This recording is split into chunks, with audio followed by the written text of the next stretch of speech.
Hello guys, I'm Adam, and I'm here today to do a new segment that I've created, and it's a 10-minute segment, and it is called Adam's Awesome Dosage of News, because we'll be doing tech news for 10 minutes while playing games, which is a task that proved difficult, so I just pre-recorded some games and commentating over it.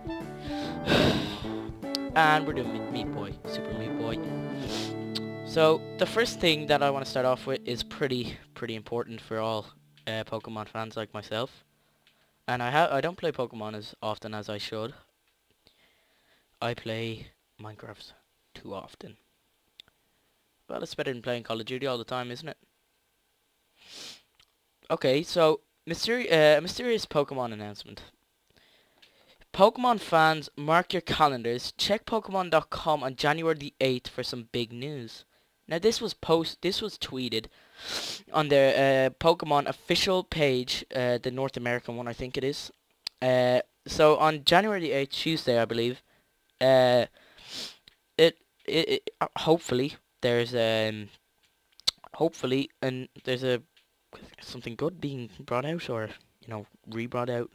So 2013 looks to be starting off quite well for Pokemon fans across the world, or at least for those who live in Japan and North America, because of this announcement. At the end of December, Silicon Era reported that a teaser in the current Japanese Pokemon Black and White 2 trailer indicated that a mysterious Pokemon announcement would come on January 8th. Well, we figured that this announcement would be for Japanese fans only, and since we've become used to that sort of Pokemon treatment here in the West. But an update to the official North American Pokemon Twitter indicates that this isn't the case, as we hear with the tweet, which I'll add a little screen cap of into, hopefully PIP, picture in picture, I guess. Anyway, yeah, it's difficult to believe that the announcement is for a new game, as previous titles have been announced and released in Japan before making their way to Europe or North America.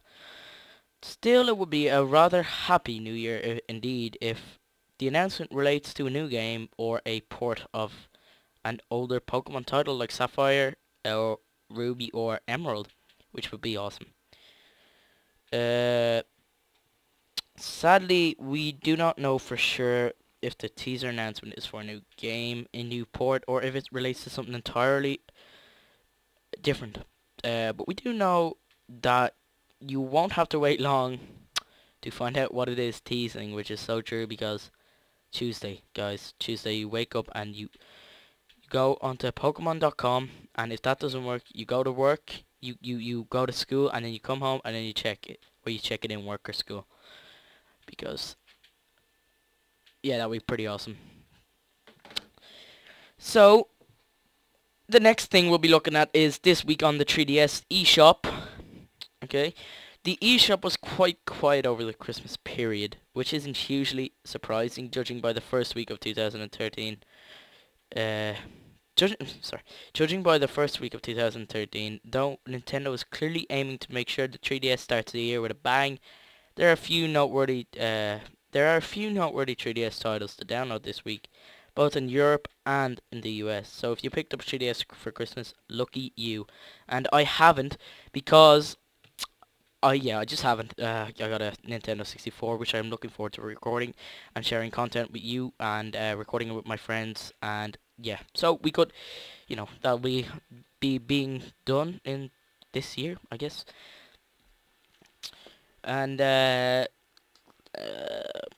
it's these are European eShop releases.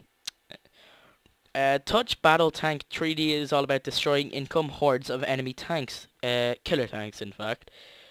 Fortunately, you're a ruddy big armored thing yourself, so taking them all out shouldn't be too much trouble. But it costs $4.49, which is pretty good. And this is in dollars. I don't know why, but yeah, it's the European releases, I can guarantee it. But it's in $4.49. It's not expensive at all, so you might want to invest in that. Sounds pretty good. And Did anyone ever manage to complete the NES classic Ghosts and Goblins? I sure as hell didn't, and that's because I didn't have the fucking game. Yeah. No, but it's seriously, it does look quite difficult. It's a properly difficult platformer that really doesn't want you to reach the end. Uh, now it is available via the Virtual Console for 449. Yep, $449. And as per usual, there is more New Art Academy fun to be had with live drawing and Paint Like Turner DLC packs available now for £1.79 each. Yeah. Anyway, moving on to the next story, I want to read about a Minecraft-inspired sandbox game called the Blockheads, which is heading to the Apple App Store next week. Uh, After putting iOS gamers in the cockpit of a military helicopter in Chopper and Chopper 2, which are awesome games by the way, Magic Jungles, David Frampton decided to take a leaf out of Minecraft's blocky book for his next project. The result is The Blockheads, a 2D sandbox game based in randomly generated worlds, exploration and crafting mechanics. Based around randomly generated worlds, exploration, crafting mechanics, sorry. If those last three features sound familiar, well then you've probably gone axe to onyx with Mojang's time-wasting phenomenon called Minecraft. It is a time-wasting phenomenon, but it's awesome. At some point in your life, uh, yeah. It wasn't my intention to make a Minecraft-like game, Frampton revealed to a Pocket Gamer. When I first started on the Blockheads, I intended to be a game about evolution. Later, I decided to base it on people instead of animals, so they could interact more with the world. And as a result, it drifted more towards Minecraft. So we can. We'll be finishing up soon, I suppose. We're on the boss level now. 2 minutes to finish this. And let's just read the free apps of the day, which people, I guess it's awesome. They want to know that. So, good news, folks. There is some cool games, I guess. As I always say, prices in the App Store change frequently, so be sure to grab these freebies before you miss out on a top bargain. As always, you feel free to inform me and your fellow viewers of any other great free games and apps in the comment section below. Percepto. Percepto is an interesting puzzle game which you take on the role of a small boy who falls asleep and awakens in a strange two-dimensional world. Your aim then is to escape your new flattened confines by overcoming various puzzles which require you to flip switches and activate moving blocks. In order to progress, you'll have to move in 2D but exercise your brain and think in 3D. Now this second one, last but not least, Mad Skills BMX. Shitty name. It's a gay name, but hopefully the app will be awesome. This action-packed racer features 40 varied levels that are filled to the brim with steep inclines, steeper declines, and plenty of opportunities to pull off some sweet flips and tricks. Yeah, I might get it.